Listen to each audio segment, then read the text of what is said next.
पानी नथिबारु हंतसंत रोगी और परिवार पवित्र मोहन हस्पिटाल अव्यवस्था चरम रोगी जीवन सह चली खेल तालचेल पवित्र मोहन हस्पिटाल पानी पाई रोगी होउछंती हंतसंत ठिकादार जंत्री खामखेली कार्य रोगी जीवन भी जापे।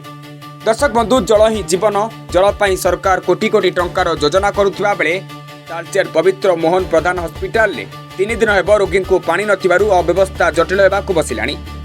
सठिक भाव केतेबेले मिलूना पीवा पानी तो केतेबेले मिलूना गाधोइबा पानी जहाद्वारा टैंकर जरिया पानी मगाई बाल्टी साहाय्य वार्ड भितर को स्थानांतर करा जाउची। अन्यपटे यार तदारख करुथिबा इंजीनियर सोमनाथ बेहरा ए बाबद पचारिबारु से जवाब देइछंती किछि असुविधा नाही, मोटर पोड़ी जाइछि, मरम्मती हेले सुधार आसीजिव। सूचना थाउ कि एही पानी मोटर चलेबा पई 6 जन कर्मचारी कार्य नियोजित थिबा बेले इंजीनियर सोमनाथ बाबू 2 जन कर्मचारी कार्य तुलाउछंती, जहाद्वारा दुर्दशा देखा मिली।